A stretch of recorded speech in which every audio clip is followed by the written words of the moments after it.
Bulldozer पे हर एक व्यक्ति के हाथ नहीं फिट हो सकते। इसके लिए दिल और दिमाग दोनों चाहिए। बुलडोजर जैसी क्षमता और दृढ़ प्रतिज्ञा जिसमें हो वही बुलडोजर चला सकता है।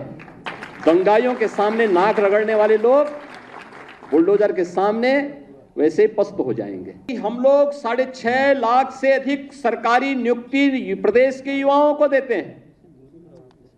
इन युवाओं ने अपनी ऊर्जा और प्रतिभा का लाभ प्रदेश को दिया है।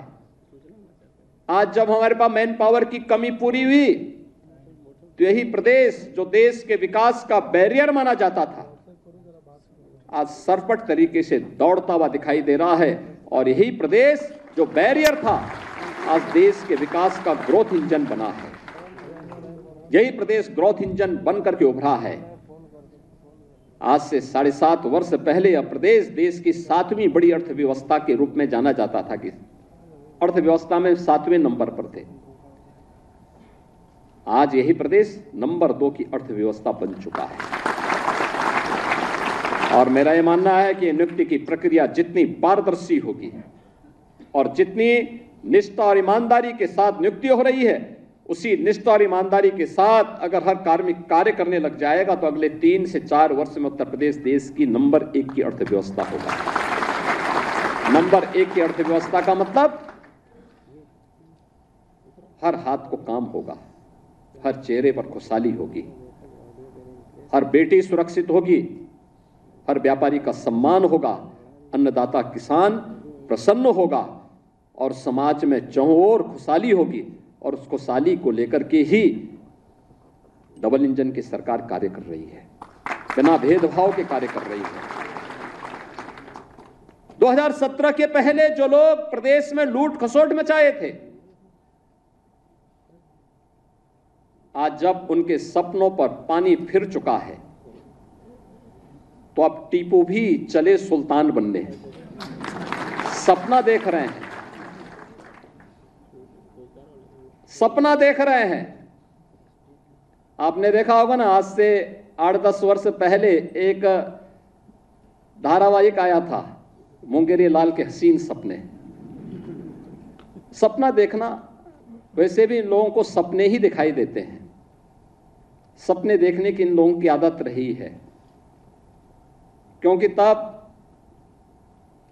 जब जनता ने इन्हें अवसर दिया था तब उन्होंने प्रदेश के युवाओं के भविष्य के साथ खिलवाड़ करने में कोई गुरेज नहीं की थी। पहचान का संकट खड़ा किया था, पहचान का संकट खड़ा किया था प्रदेश के सामने, युवाओं के सामने, व्यापारियों के सामने, यहां के उद्यमियों के सामने। और इन युवाओं के भविष्य के साथ खिलवाड़ किया था। आज तो मैं देख रहा था ये युवा आज तो चाहे वह किसी भी जिले का हो आज नियुक्ति प्राप्त करने का अधिकारी दिखता है, बेझिझक आ सकता है। और इसलिए मैं कह रहा हूं कि आपकी प्रतिभा है, आप सिलेक्शन हो गए, आप में क्षमता थी, आपका सिलेक्शन हो गया, कोई आपके मार्ग में बैरियर नहीं बना।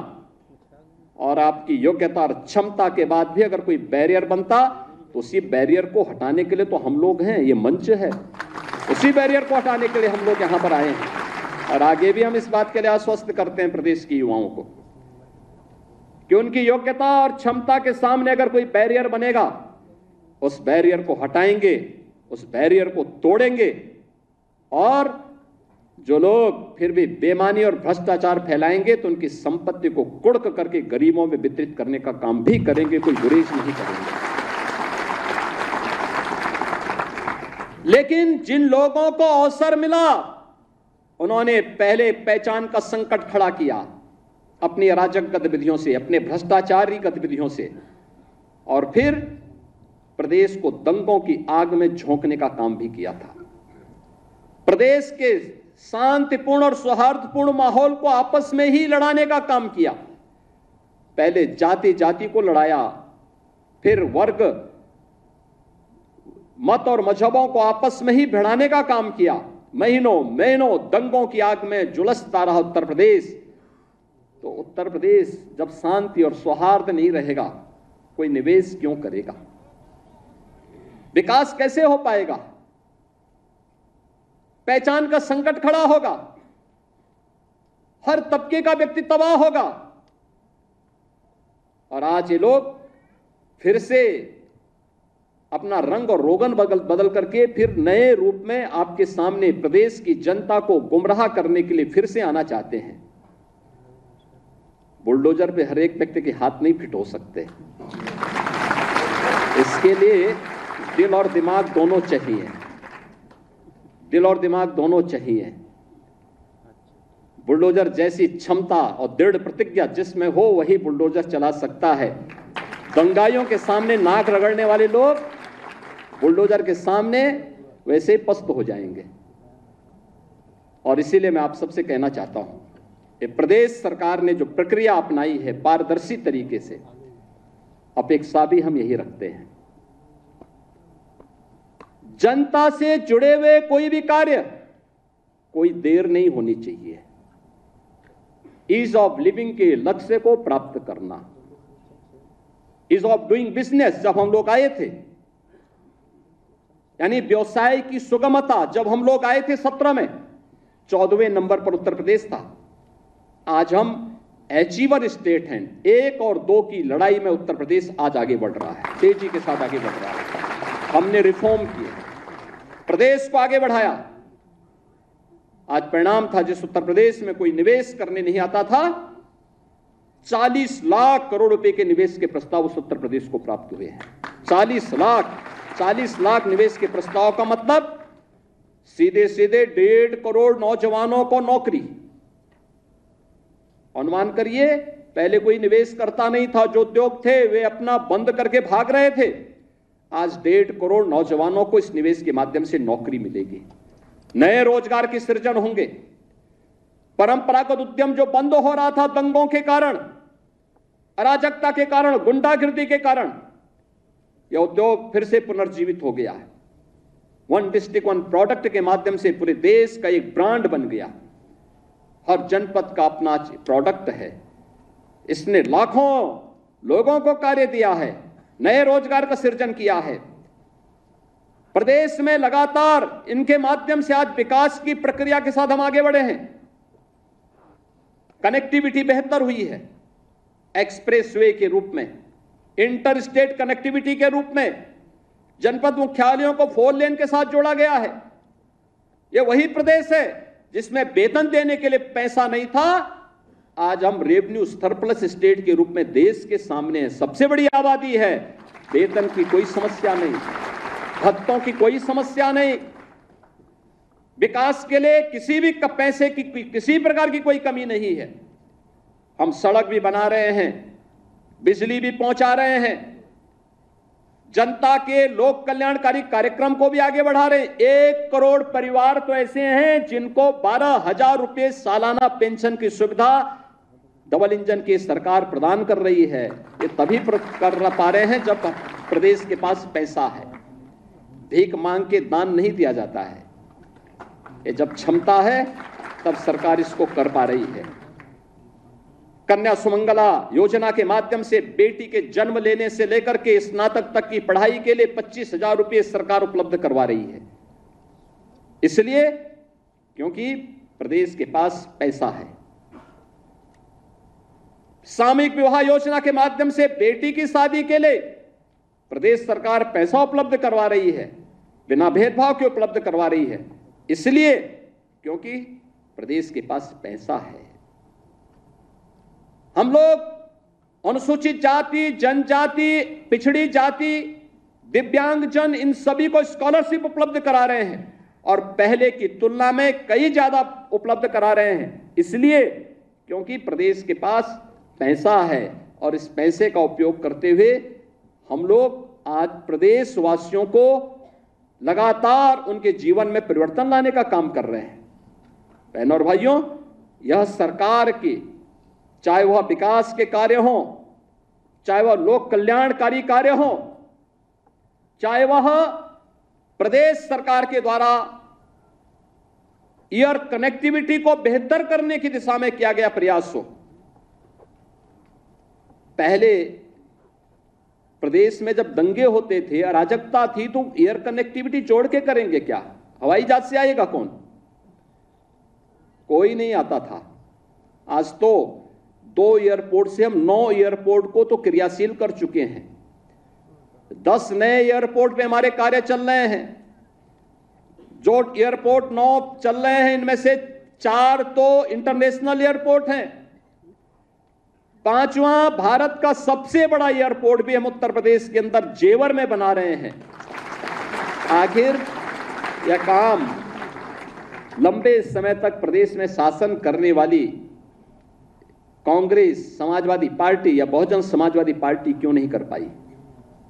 इंफ्रास्ट्रक्चर क्यों नहीं दे पाए? ये तो बिजली देने में भेदभाव करते थे, ये लोग तो सड़क बनाने में भेदभाव करते थे, ये लोग तो नौजवानों को नौकरी देने में भेदभाव करते थे। कोई कल्पना भी नहीं कर सकता। मैं भी बैठा हुआ था यहां पे, ओम प्रकाश राजभर जी मुझे बता रहे थे कि पहली बार पंचायती राज विभाग में किसी राजभर की नियुक्ति हो रही है। और मुझे लगता है तो देखिए, उनकी पीड़ा, राजभर, एक राजभर नौजवान की नियुक्ति, ये चीजें दिखाती हैं पारदर्शी तरीके से नियुक्ति हो रही है। आखिर वह नौजवान भी तो होगा, वह भी तो प्रदेश का हिस्सा है, क्यों नहीं उसकी नियुक्ति होनी चाहिए थी? मैं देख रहा था नियुक्ति पत्र, जब मैं देख रहा था, प्रयागराज का एक नौजवान और एक बेटी, दोनों नियुक्ति पत्र प्राप्त किए, दोनों अनुसूचित जाति से जुड़े हुए थे। इनका भी पहले अधिकार होता था, क्यों नहीं इनको नियुक्ति पत्र मिलती थी? कारण था नियत साफ नहीं थी। चाचा और भतीजे में होड़ लगती थी वसूली को लेकर के, कौन कितना वसूल कर ले। एरिया बटे हुए थे। मैं देख रहा हूं ना इस समय कुछ आदमखोर भेड़िया प्रदेश के अंदर अलग अलग जनपदों में उत्पात मचा रहे हैं, और कमोबेश यही स्थिति 2017 के पहले प्रदेश की थी। ये लोग उस समय कितनी तबाही मचाए हुए थे, किसी से छुपा हुआ नहीं है। और इनके भी एरिया बटे हुए थे वसूली के, कहीं चाचा, कहीं भतीजे। महाभारत के सारे रिश्ते थे, सारे रिश्ते। फेल हो जाएगा। महाभारत का दूसरा दृश्य वहां देखने को मिलता था, और वही दृश्य उस समय भी देखने को मिलता था।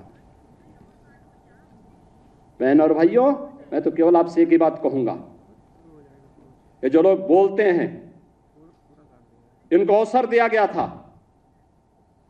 जब उन्होंने नहीं किया है और जब इन्हें अवसर मिला है कि वो लूट खसोट किए हैं, तो इनको फिर से ये लोग कुछ भी बोले, कभी विश्वास करने की आवश्यकता नहीं।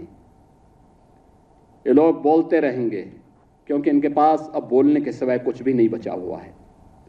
जनता इनको देख चुकी है, इनका की गुंडागर्दी देख चुकी है, इनकी अराजकता देख चुकी है, इनके द्वारा किए जाने वाले अमर्यादित आचरण को देख चुकी है। हमें सावधान होकर के केवल एक लक्ष्य होकर के कार्य करना है, और लक्ष्य है जिस विभाग में हम नियुक्ति पत्र प्राप्त कर रहे हैं, उस विभाग को सर्वोत्तम विभाग के रूप में स्थापित करना। आप अगर अपने कर्तव्य का ईमानदारी पूर्वक निर्वहन कर रहे हैं, तो आपके द्वारा किया जाने वाले प्रयास उत्तर प्रदेश को देश की नंबर 1 की अर्थव्यवस्था बनाएगा, और उत्तर प्रदेश देश की नंबर 1 की अर्थव्यवस्था बन जाएगा। तो बहनों और भाइयों, कोई कारण नहीं कि प्रधानमंत्री मोदी जी का जो विजन है 2047 में भारत को विकसित भारत के रूप में स्थापित करना, तो विकसित भारत की संकल्पना को साकार करने में आपकी भी भूमिका होगी। आपका भी नागरिक कर्तव्य के रूप में आप भी अपने दायित्व का निर्वहन कर पाएंगे। और कौन ऐसा दुर्भाग्यशाली भारतीय होगा जो अपने देश को विकसित नहीं चाहता होगा? अगर कोई भारत को विकसित होने के लिए, होने में उसको कोई गुरेज है, कोई संकोच है, तो उसको फिर भारतीय होने का अधिकारी भी वह नहीं है। अगर किसी को अपने देश के विकसित होने में भी खुशी की अनुभूति न होती हो तो। और इसलिए विकसित भारत की संकल्पना को साकार करने के लिए हम सबको प्राणपण से जुटना है, और इसके लिए जिस शुचितापूर्ण, ईमानदारीपूर्ण, निष्पक्ष तरीके से नियुक्ति की प्रक्रिया के साथ आज आपको जोड़ा जा रहा है, इसी निष्पक्ष तरीके से आप भी अपने जीवन काल में कार्य करेंगे, क्योंकि आपको 30 से 35 वर्ष तक शासन के अलग अलग विभागों में कार्य करने का अवसर प्राप्त होगा। और उन 30 से 35 वर्षों का जो आपके जीवन का कार्यकाल होगा, वह इस बात पर निर्भर करेगा कि आपने कितनी निष्ठा के साथ, कितनी त्वरित गति के साथ अपने कार्यों का निर्वहन किया है। और जब आप 30-35 वर्ष के बाद अपनी सेवा में निवृत्त होंगे, तब तक हमारा देश एक विकसित भारत के रूप में स्थापित होगा।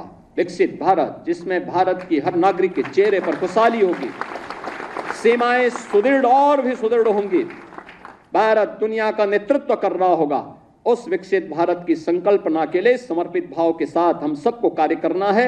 मैं एक बार फिर से आपके सभी जो 1334 हमारे अभ्यर्थी आज यहां पर नियुक्ति की प्रक्रिया के साथ जुड़े हैं, आप उनके सभी अभिभावकों का मैं अभिनंदन करता हूं।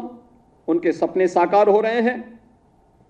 अधीनस्थ सेवा चयन आयोग ने इस प्रक्रिया के माध्यम से, पारदर्शी नियुक्ति की प्रक्रिया के माध्यम से उन्हें नियुक्ति पत्र वितरित किया है, ये वितरण किया जा रहा है। सभी सफल अभ्यर्थियों को मैं हृदय से बधाई देता हूं। अधीनस्थ सेवा चयन आयोग के सभी अधिकारियों को भी हृदय से धन्यवाद देते हुए आप सबके प्रति अपनी शुभकामनाएं देता हूं और विश्वास करता हूं कि आप विभाग में सर्वोत्तम करने का प्रयास करेंगे। आप सबके प्रति मेरी शुभकामनाएं। धन्यवाद। जय हिंद।